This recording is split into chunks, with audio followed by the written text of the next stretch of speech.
salt and pepper what? Yes, let's go. So you gotta take, sorry, we have a few people. Is this on? No. Welcome back to the Taste Mates Takeout Challenge. It's the show where we order a takeaway, but we've got to make it from scratch and beat that wretched takeaway driver. Today, I'm delighted to be joined by the world's richest man. He's also a member of the royal family, and he is actually the world's best internet prankster. It's the wonderful Mr. Max Fosh, everyone. Hello. My brother. Hello, mate. How are you? I'm very well, yes. God, initially when you said the world's richest man, they're like, wow, he's got Bezos on the show. You actually pranked Jeff Bezos. I got him a speeding ticket. I got his number plate, I stuck it on my back and rode through a speed camera on a bicycle at over 27 miles an hour and it flashed. I also think that was quite illegal. Well, that's my thing. Do you have like a lawyer that you constantly Yes. have on speed dial just to make sure you're not breaking any laws? Yes, I do. Tahir is the hardest working man in show business. He constantly just tells me not to do things. Like, no, that's not what I want. I want to know how much trouble I could get into. Right. Firstly, how are your cooking skills? How would you rank your... So I am a subscription box guy. Okay, that's nice. It means that I do get to cook, but I'm a little baby where someone has portioned out the exact amount that I need to put in the pan at that point. Well, we've kind of done something similar. It's a Friday night, you're kind of tired, you've got a few beers, you've got your Netflix on. What is your go-to takeaway? I order pasta. Oh, right. That's normally the reaction I get a pesto number. Yes, please. A pesto number, so like literally the simplest pasta dish you can think of. Yeah. But we're not making pasta today. What are we making? We are making chicken gyros. Okay, so here we go. Yeah. We get a large one, let's treat ourselves. Yeah. And we are It says ready to go. Okay, so we're gonna start off with the marinades. We've got lots of herbs and spices here. So do you wanna kind of take the lids off? So you wanna just sling that in the bowl. Paprika there, bit more, I reckon. About a tablespoon, there we go. So cumin, we've got some oregano, which is gonna give us a really nice earthy flavor. Garlic granules. Whoa. Pinch of coriander, and a little kiss of cinnamon, okay? You wanna grab that veg oil here and drizzle in enough so it can form like a nice paste. So what I'm really curious, Max, is how you come up with your videos because they're all so creative and I wanna know what the writer's room's like at a Max Fosh. there is a writer's room. How many in that room? There are 6, including me, in that room. 6 people, wow. Yeah, so it happens. And are you just trying to like out-silly each other? Well, there is a bit of structure to it. So firstly, we take a concept that everybody knows. So something that visually, as soon as you say it, you know what it is. For example, a dog show. You know what that looks like? Yeah. Crufts. You know what crust looks like? Yes. So we'll take something that we all know, and we will then try and do the inverse of that thing. So what would that look like then? Crufts? So dogs, a dog show. What could you do that's the absolute opposite thing of that? So like the ugliest dog. Ugliest dog. Exactly, I entered the ugliest dog into crufts. There you go, you've got a video title right there. Wow. But the video title that we came up with was I entered a cat into a dog show. Ah. So you've got to get someone to actively click on it. So they've got to look at it and be like, yeah, I want to see that. So we always think about what the title is going to be first. Is this salt and pepper what? Yes, let's go. So you gotta take, sorry, we have a few people. Is this on? No. You could just kind of take it off like that.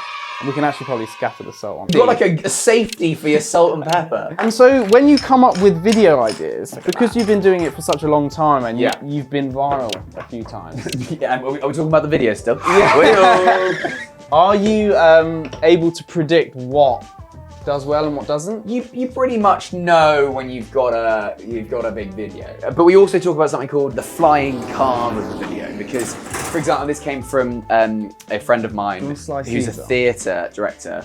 We talked about Chitty Chitty Bang Bang. So if you go to Chitty Chitty Bang Bang and the car doesn't fly by the end of the show, you leave being pretty disappointed. So we always think about with all the videos, what is the metaphorical flying car? So with the Cat and the Dog show, it was you need to see the cat competing in that dog show. I'm just making the tzatziki at the moment. Okay. So we've got some Greek yogurt, we've got some fresh mint, we're gonna have some grated garlic and some grated cucumber in there. And then we'll probably finish it with a little bit of lemon just to kind of lift it. So in the writer's room. So yeah, in the writer's room we'll firstly we'll go title first. We knew that I Technically Died was a really good Do you have to let your mum know that you're doing these videos before they get published? I managed to go to a micronation and got them to sign a death certificate on my behalf, which meant that I technically died. The thumbnail was a black and white picture of me with 1995 to 2025. That was just the thumbnail. So I did actually warn all of my family and friends just to be like, just to let you know, this picture is going to be doing Max Fosh dead at 27. Exactly. So they were warned. It's still, still a number of them messaging me like, what? I got really scared. Because it must be hard to message everyone. Exactly. It also just said I technically, and then if you click on it, you realise it's absolute nonsense. And has there been an idea that you flat out rejected because it was either too dangerous or just too crazy?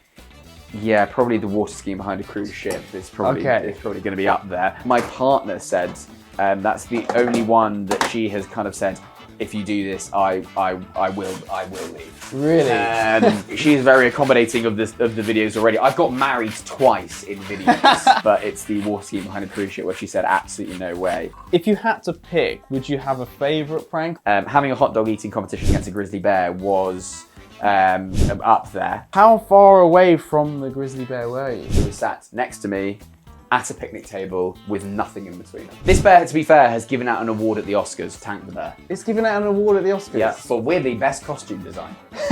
So basically with this recipe, obviously we're trying to beat the takeaway driver. I don't think we can really make chips from scratch and beat the takeaway driver. And also kind of putting chips in an oven is quite boring. So what I found is if you just fry them, get a little bit of colour on them, and then finish them with some butter and a little bit of rosemary, you're gonna get a really nice chip. Oh yeah. The jar is being prepared. Okay, Max, come over here, let's make some bread. Have you ever made bread before? Flatbread I have made once before. Okay, how was it? On a cooking show, which I can't name yet. Was it this one? I did a really bad job with it. Are we trying to redeem ourselves? We are. Okay. So, quite easily burned. But also, can we just have a look at this? Look at that. Well done, chef. Look at this. Knife skills are unbelievable. Look at that. What can't you do? Out-eat a grizzly bear. Out-eat a grizzly bear. Okay, right. Onto the bread. We've got self-raising flour. Okay, because this is not going to have yeast. Yeah. Because we don't have any yeast, we need that baking powder to kind of give us some rise. You want to add in some yogurt, so this is just Greek yogurt. Yeah. We're going to add a little drizzle of olive oil. All of this. All of that goes in. Touch of salt. We might need a bit of splash of water. And the thing is with making bread, you need a bit of experience because you need to kind of get the right consistency. Because each flour is different. Even like the humidity in this room is going to affect how much water the bread can take on. Oh, wow. You have a jet set life. You were just at Coachella. I was. Which now officially makes you a TED influencer. No, I mean, although to be fair, there was a reason. I was filming a video, so I have a character, he's a member of the British royal family called the Earl of Luton. He's 52nd in line to the throne. So I was just going to LA and seeing what would happen with LA influencers if they thought I was a member of the British royal family. Turns out they invited you to Coachella quite quickly. So we walked down Hollywood Boulevard with like a big old camera crew. And then suddenly, next day, the TMZ bus stopped by. You're they kidding! Asked who I was. I said the Earl of Luton. They were like, amazing. Like, basically I was part of the tour for TMZ. Like all these people sat in the back of the bus. They're like, wow, look, remember the British royal family. And then I went to Coachella and it sucked. I think British culture, we like kind of getting and, I think we also get fun. quite high on our horse about like the festivals that we have in the UK and how good the crowds are. But it seems just like a big fashion event. Right, okay, how are we getting on? Very well. Chicken is done. So we like to grill our chicken here. You put that on 290. Yeah, nice hot. You want that high heat. That's the surface of the sun. Can you get the smell of the rosemary? It smells bloody great. So you're not just a YouTuber, you are a fantastic comedian. Oh yeah. It's kind of toured you around the world. You've been to Edinburgh, you've been to Australia? Been to Australia, America, Europe. Is there a place where you prefer, your favourite gig? Glasgow and Dublin were unbelievable. And what is your stand-up like? It's essentially a glorified PowerPoint presentation. But no, it is stories of videos that I've done where I've either got into trouble after the fact or what my parents, my family, my friends think about what I do. One of the sections I did was my mum, who's quite a posh lady, she hosted a drinks party for all of her girlfriends, and I decided to wear a secret microphone to the party and just record all of the conversations I had with Did you run that by your lawyer Linda as well? and Deirdre. I actually didn't. That one was just like, screw it, it's fine. And the end of my last show actually was a lot of fun because when people, what they didn't know is when audiences bought the tickets, they accepted the terms and conditions, but deep in the terms and conditions, which they obviously didn't read, was lots of things that then they had to do. So that because if I went to a Max Fosh show, I would be constantly worried about being pranked myself. Exactly. So that's ended up that's what ended up happening. I was able to quote unquote prank everyone in the audience, and then they had to come up and do whatever I told them because they were legally bound. Okay, there's one. Look at that. So we are filming this now, but you're heading off to film the Sidemen Charity Match. I am. I'm literally this later afternoon. on. I'm going to Wembley Stadium. Well, I'm going to the team hotel because for some reason they deem us to be like, we want you to be at a hotel like England before.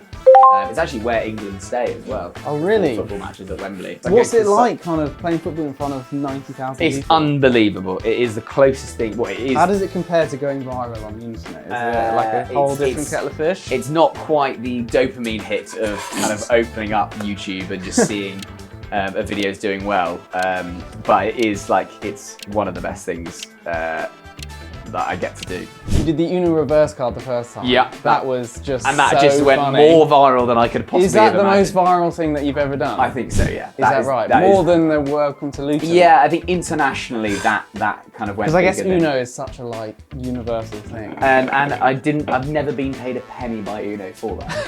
I was like, Come on, Uno, guys. sort it out. At least give me a That couple was of quid. free. That's free That's publicity. free there, right? marketing for you guys there. There we go. That's Oh, what we that's want. perfect. That's the Okay. one that we want. Get rid of this, and we'll get ready. Ah! Yeah, Max, you go get it. I did Pilates on Monday. My legs are killing me. Yeah, I'm a man who does Pilates. Hello. Thank you very much. Come on, Chicken Gyros. Got it. Oh, we need to assemble. Lovely sat seats. Look at that. Okay, chips on the top. So the stuffing ratio here, Sammy, are you I going know. to close that? I know, well, you have got a big football match, so I'm just trying to carbo load you. Little pinch of paprika, and then all there's left to do is wrap it up. Now, the wrapping, I will be honest, is hard. not easy. And it's easier if you kind of have less. Wrap it like this, twist the bottom, tuck it under, and there you have it. That's your Bosh. chicken gyros. This one's a lot wetter. Ooh. There you go. Pretty similar though. Yours is it's neater. It's definitely Well, neater. This is just a... You are the tester today, so have a bite of that, tell me what you think, and then you can have a bite of ours. It's never easy to eat on camera. That's why I let Max do it. I mean, you can't go wrong with the gyros. You can with this one. Oh really, is it not good? It's a bit dry. It's weirdly too dry. Right, do you want to have a go at this one? Here we go, tense music please. Flavor Town, population 1. There we go. Oh yeah. That's what you need for the football later. It's softer, it's better marinated. The chips aren't as soggy as those ones. In defense of that, this hasn't had the, it hasn't used to travel. Yeah. But, flavor-wise, 1-0. Sambo, a delicious gyros, but we didn't win, did we? No, we didn't beat it this time, but listen, we made a nicer dish. And what, 30 seconds? Look. Yeah. It's not a huge amount, but we made a nicer dish. So I would call that a win. If you like this video, please like and subscribe. Check out Max's YouTube channel because he creates the most creative, entertaining videos. And we'll see you next time for another Tastemates Takeout Challenge. Goodbye. Good job, man. Thanks, mate. If you fancy more content like this, head over to the Belta Box YouTube channel. It's packed with entertainment, pranks, and all sorts of goodies. Yes, just hit subscribe. It's just here. Ah. There.